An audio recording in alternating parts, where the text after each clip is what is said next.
Okay, I'm back. So let's just send out the live right quick. So, hello everybody, how are you? Happy Thursday. I was going to say Tuesday. Happy Thursday. I hope you are doing well. And if you don't know me, my name is Denise Moore. I am a licensed mental health counselor here in the great state of Florida, based in the Tampa Bay area.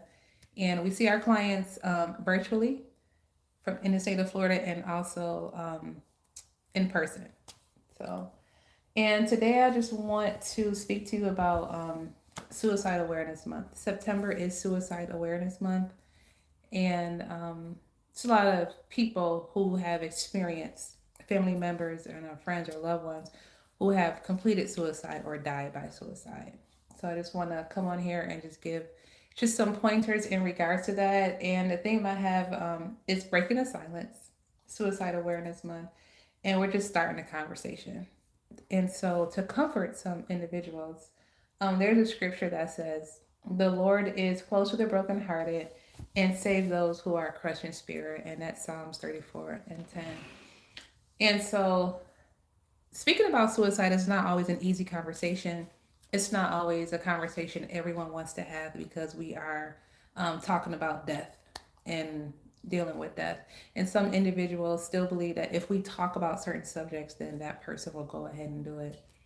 And that's a myth. So if someone is contemplating completing suicide, we no longer say commit suicide. We say either die by suicide or complete suicide. Um, there's nothing that we can do to stop them if that is their ultimate goal. We can delay, we can ask questions if we even know that they are going through something.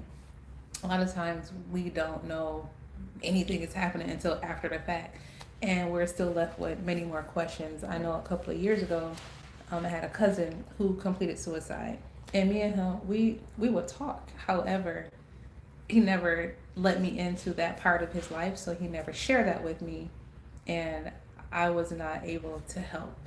And so when our family was grieving that, I let them know that I'm I'm grieving too. I'm the therapist, but I'm grieving too. So we gotta go talk to somebody else because um, I can't do it. I couldn't do it.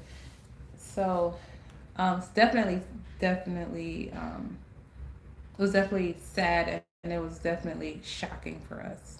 And so now we're here left with picking up the pieces and moving forward. And so I just want to remind you that even though I go live and I'm a therapist, it doesn't mean like you can use this live to prevent from going to like mental health counseling. If you need mental health assistance, please go see a therapist. Also, you can call 988. That's available 24 hours a day, 7 days a week. Also, wherever you live, there is a crisis line that you can call and or text. And also, there may be a NAMI line, NAMI line where you are. They are also 24 hours and it's staffed, and those individuals will talk to you as well. Just know that you are not alone in whatever you're struggling with, and there's help out there if you would like to seek help. And so again, I said it's not an easy conversation to have. A lot of us suffer in silence, and we carry those heavy burdens. And it could be something that's learned or something that we learn as we grow up, because we can't always speak to individuals and have a conversation, especially if you are deemed a strong one, or especially if that individual do not have the capacity to listen. Many times we do want to speak to our friends and family members because we feel safe with them, but also they may not have the capacity, like myself or and other healers and coaches, to take what you say, turn it around, and give you some feedback on that. They may not have that capacity for that. So in that respect, always seek some professional help and some guidance. And if you do not want to go into anyone's office, again, you could pick up that phone and call 988, and they will talk to you and they will direct you on where to go. They will let you know where your local crisis line is.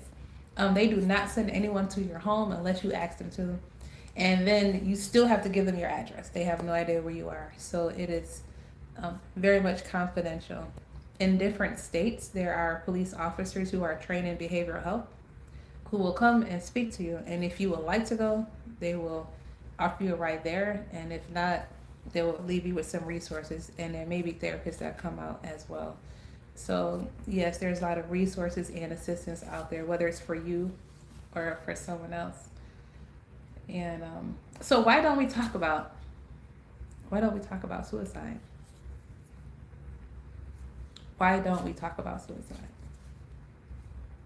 A lot of people still see it as a stigma. They still see it as a weakness.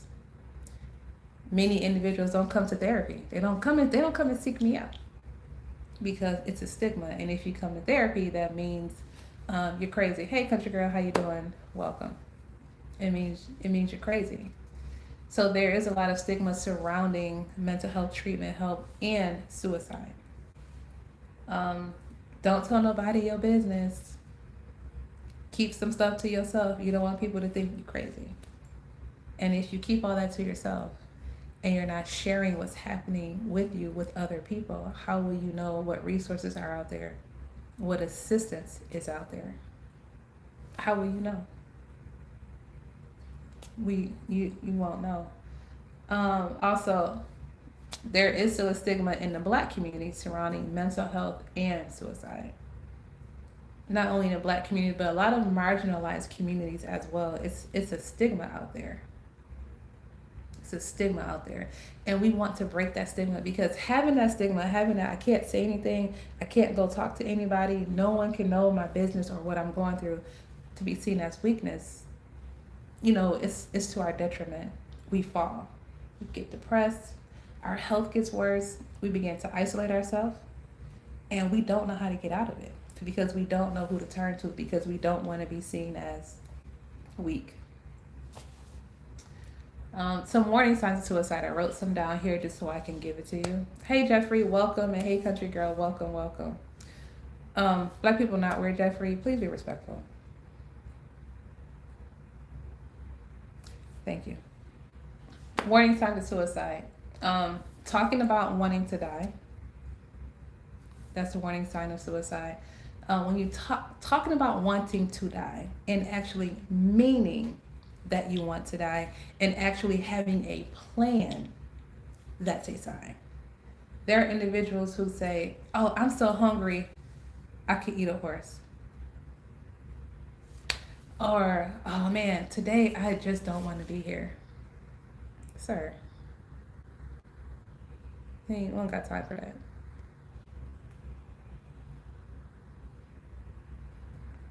Okay, thank you.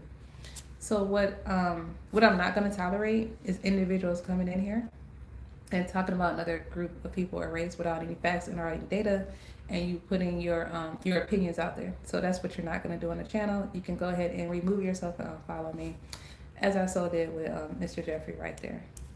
However, moving right along, talking about wanting to die and actually having a plan, that's definitely a warning sign of suicide. There are individuals who will say, I just don't want to be here, or I just want to go to sleep and not wake up. Doesn't actually mean that they want to end their life and not be here anymore. It means that whatever is going on right now, I can't deal with it, and I need to get out of this. I just don't want to deal with it anymore.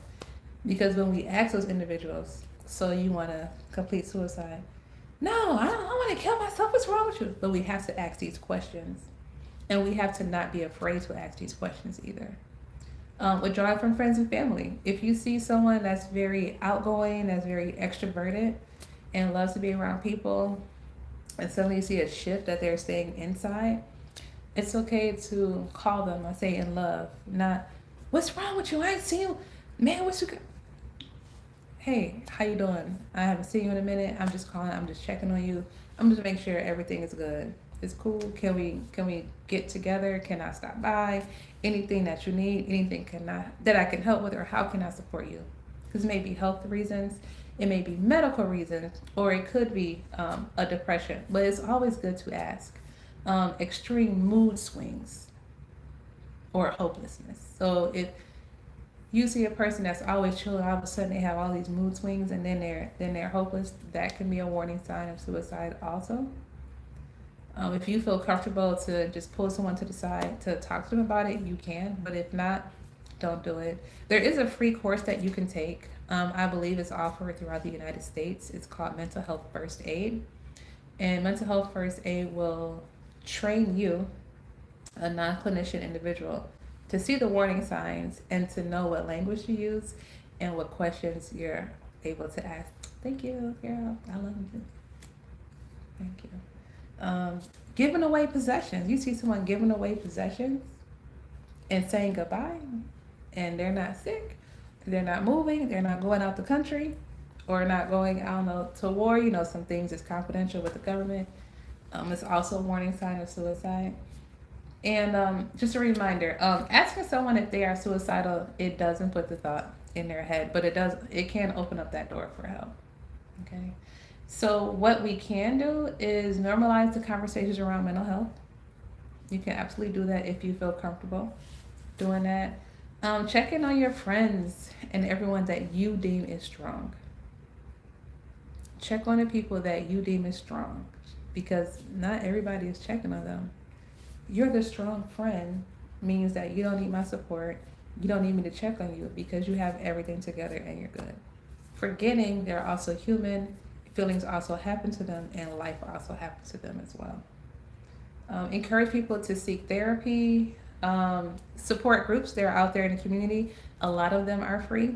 Do a Google search, go on Eventbrite. You can go on Psychology Today, Facebook, Instagram, like so many social media outlets out there do have the support groups that individuals can go on and go to. If you're part of a church or faith group, you can ask the leaders of the church. Sometimes they can provide that care that you need, or they can refer you to see a therapist in the community or a coach. Anyone that can help you heal. And also remember to call 988. Please do not forget to call 988, okay? Just pick up the phone, dial 988. Someone will answer the phone and they'll speak to you. Okay. Again, so just talking about suicide can be heavy. It can be really heavy. It can make you down. It can be sad. You can have just remembering that you may know someone. Like I spoke about our cousin who completed suicide a few years back. We do miss him. We absolutely miss him. And I just want to just pause right here, and just so we can just take a moment of silence to honor those who are no longer here because they may have completed suicide. And I just want to just walk you just through some breathing for a moment. So let's just take a moment, just a pause right here.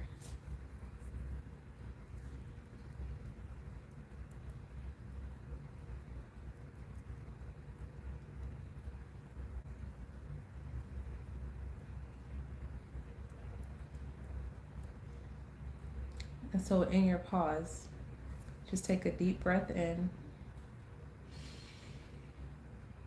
and release. So we're going to do that one more time. Just take a deep breath in and release.